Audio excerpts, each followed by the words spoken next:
is the Big O Show. Alrighty. Thank you all out there. And no, I did not say I'm covering the G League this year. I said we're going to the Vegas Summer League this year. That's what we're doing. So we'll be out there. I told you that the show. Vegas, huh? Yeah, no, well, that too. But it's not only that. It's just that we're going to be covering the East West Shrine, the Senior Bowl, the Combine, like we've done for 20 years. But the last 2 years, we kind of been a little bit off. So now that we're back on and we've got all our sponsors and everything's going strong, we're going to be covering all kinds of sporting events all throughout the year. And we will be traveling. You know what I mean? And if the baseball team, Marcel, wants to wake up and spend money, we'll go to the owners' meetings. You know what I mean? And we're going to go to NFL owners' meetings and things like that. All those kind of things now we'll be able to cover because, hey, we got a budget now. You know what I'm saying? So that's kind of the idea of this whole thing. So, yeah, that's and you're right. I can't get enough of Vegas. I mean, I will admit. Burying the lead, man. We know. Yeah, you're right. You busted me. You know. Journalist. But I get to see Santana, Journey, Morrissey while I'm there during the NBA Summer League. It's really good, actually. There's several good concerts there. So love about Vegas, man. Somebody's always there. You're damn right, bro. Somebody's always there. What'd you think of the Heaters last night? They ran out of gas yesterday, but man, what an awesome season. Awesome season. Good season. Number one team in the East, man. The East is tough, too. That's no easy feat. You know, had to stave off a lot of difficult competition. Caught a little bit of, no pun intended, caught a little bit of heat for this last night, but I stand by it. The Celtics Warriors is just going to be it's going to be a better series than the Heat would be, bro. Because I don't think the Heat had another quarter in them left as currently constructed, man. Like Jimmy Butler's giving it his all. It is a commendable effort, heroic, Herculean effort to get that team to 7 games. Because if Jimmy Butler is not hitting, it's over. Then what? I don't see it. I don't know if Tyler Hero. I got to see him in the playoffs a little bit more, man. He was nice in the bubble, real nice in the bubble. Don't get me wrong. Right, he did great during the regular season. He was phenomenal, but the playoffs, But the playoff, it's a different level of physicality and it's a different type of grind that I think he's going to have to spend the offseason figuring out how to mentally and physically prepare for. And they need another star. Period. There's a couple that are reportedly on the market. Obviously, they're not in the market for DeAndre Ayton with Bam Adebayo on the roster, but Bradley Beal, Donovan Mitchell, these are names that obviously you would have to part with. You would have to part with Tyler Hero in order to get. So it's something that, Heat management really needs to decide, is that what we're willing to do? Do we want to go all in like that while we've got Jimmy playing at such a high level? But no, it's difficult, but it would have been reminiscent of those Cavs Warriors finals that we saw 4 in a row of that got old immediately. You know what I mean? Where it's like, can the best player in the series beat the best team in the series? And the best team wins basically every time. There's a fluke in 2017, the 3-1 deficit. There was one fluke where LeBron and Kyrie extremely woke up, but Jimmy Butler's not beating the Warriors by himself, respectfully speaking. No. Get back to the drawing board. Give Jimmy Butler some help. You're almost there, and run it back.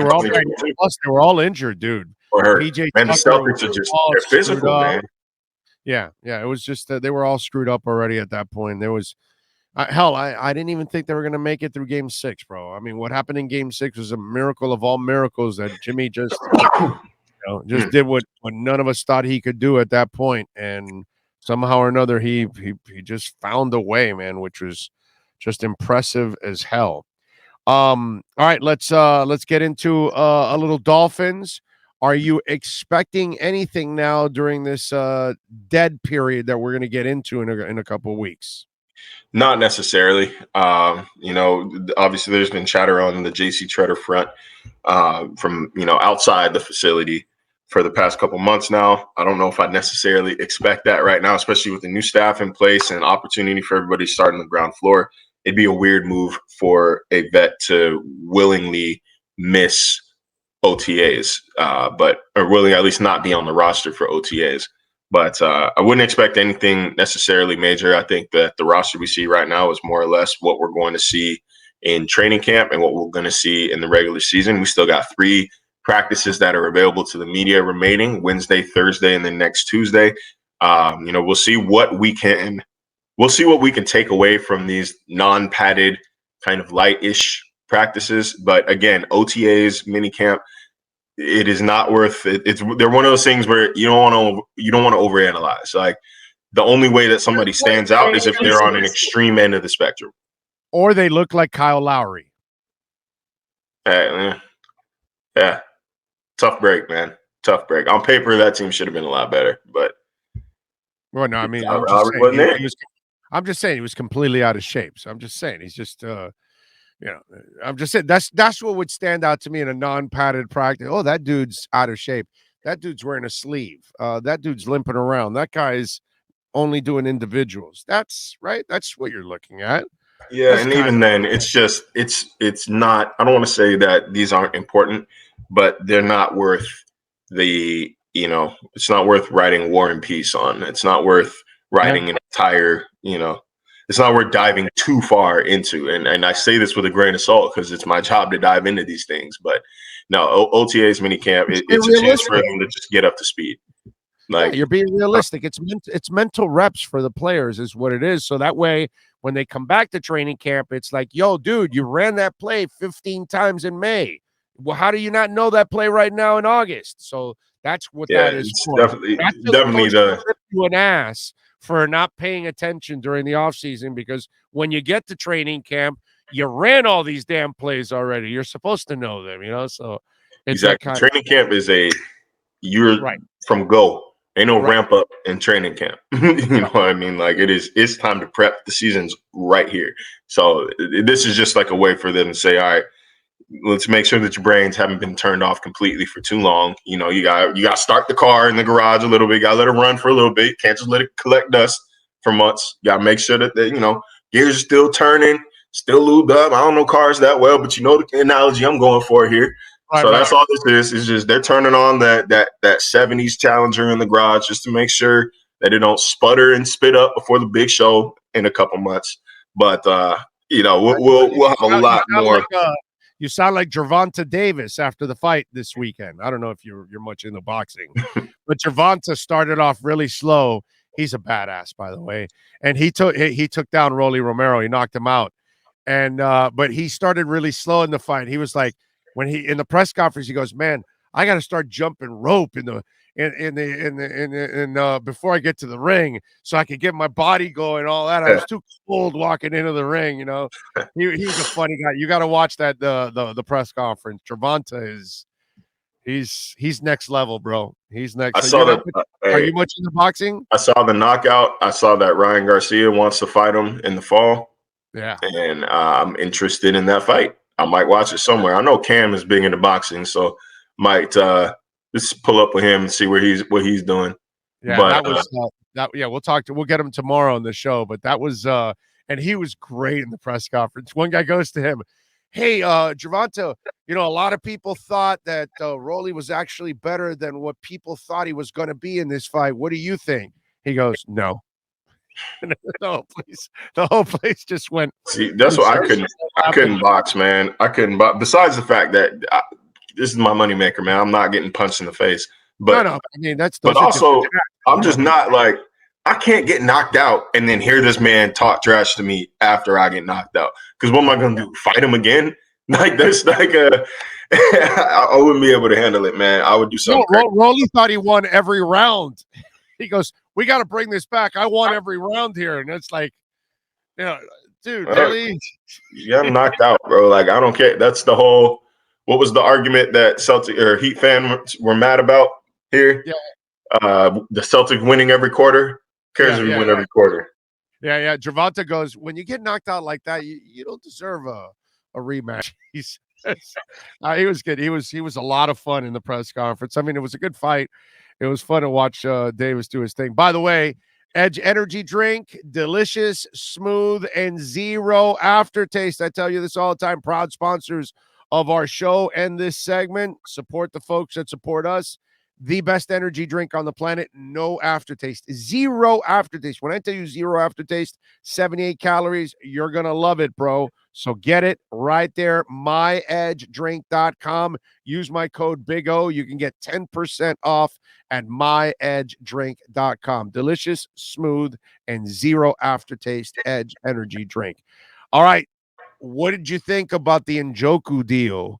And is Chris Greer right now mother effing the entire Browns organization like the NFL did with the Deshaun Watson deal, like the NFL did when the Raiders gave Gruden a 10-year guaranteed $100 million contract? How pissed off are they? Because, listen, I'm a fan, and I love Njoku, but he has never lived up to the hype that we thought he was going to be. And you just gave him a contract when he hasn't even outperformed Mike Gesicki. So Mike Gesicki and his agent must be going, this is awesome. Thank you. Thank you. Yeah, so see, and that's problem? the thing. You're probably not thrilled about it, but that's kind of the nature of the NFL, right? Because I'll tell you what, if David Njoku didn't set the market, then Dawson Knox would have set the market up in Buffalo. Like there's always somebody else that you're waiting on. So I think, the Bills and Dolphins are kind of in the stalemate right now. Who wants to pay their tight end first? But I think Knox's contract's probably a lot more than Gesicki's. Gesicki's got the I guess body of work, but Knox has the better peak and he's younger. So it's not great for the Dolphins, but you can only get so mad because that's just how free agency works, right? You know that, right? If somebody this is different. Knox already is in a system he fits. You don't even know if he fits in this system. This is a whole different. Like the Dolphins are in complete unknown territory right now because a new offense has taken over, and a tight end you don't even know if he fits this offense. And now you've got this salary in front of you. Holy shit! And Gesicki is outplayed Njoku, so it's nuts. Well, the beauty of it here is as well that he's on the franchise tag for this season. He's going to play this season on the franchise tag. Like that's that. So you get a year to see, is he actually a fit for this system? What can he look like within our offense? If he doesn't work, then let somebody else pay that kind of money. You just signed Durham Smythe to a 2-year deal. You still got Hunter Long to develop. You can go grab another tight end at the draft if you see fit. But if he does fit and he is a boon for this offense, then pay your guys, pay your players. Suck it up. It'll be okay. You still got money to burn until you've got money to not to burn, but you've got room to make deals because you're not paying a quarterback yet. So this is the time.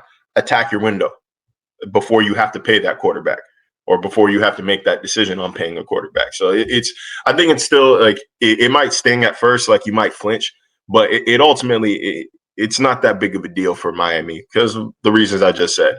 You get this year, he's on the franchise tag for $10 million. Whatever, that's fine. If he fits this offense, pay him. He deserves it. It's a good message to your locker room. It's a good message to your leaders. It's a good message to the rest of the league that says we, the Miami Dolphins, take care of our own. It's no more of those, no more, oh, are you a star? We're going to get you out of here. Oh, we're not going to take care of you. Oh, we're not going to reward good play. It's we take care of our own. It's a precedent that they started this offseason, and it's something they can continue if Gesicki hits and is paid next year. So, it's fine. It's fine. And if he doesn't hit, somebody else is going to do it. Somebody else can pay him. You've got a backup plan in Durham Smythe already. Follow him on Twitter at Marcel_LJ. What are you working on ESPN on beautiful Memorial Day so folks can check you out? Well, on beautiful Memorial Day, I'm not working on nothing. So I hope the Dolphins don't do anything wild. I plan on putting my phone on close to DND, a couple contacts that might squeeze through if need be. But, we do have OTAs, 2 OTA availabilities this week. So, getting my list prepared for the little things that I need to be watching for. I've got a piece coming out later on, what to expect from this defense, specifically the front seven. A little maintenance work until we get to the real fun stuff of the dead period after next week. So, it's just, again, we're screaming through this offseason. Shoot, man, it's about to be June in 2 days. Season will be here before we know it. It's the fastest offseason I've ever experienced in my life.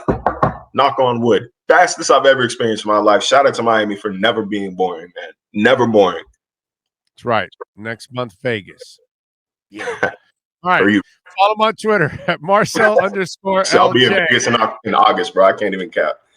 There you go. There you go. And catch him later on in the week here with our Edge Energy Drink Miami Dolphins report. Go to myedgedrink.com. Get 10% off. Use our code Big O. Marcel, we'll catch up later in the week, my friend. Thank you. Thanks for having me. You got it. My pleasure.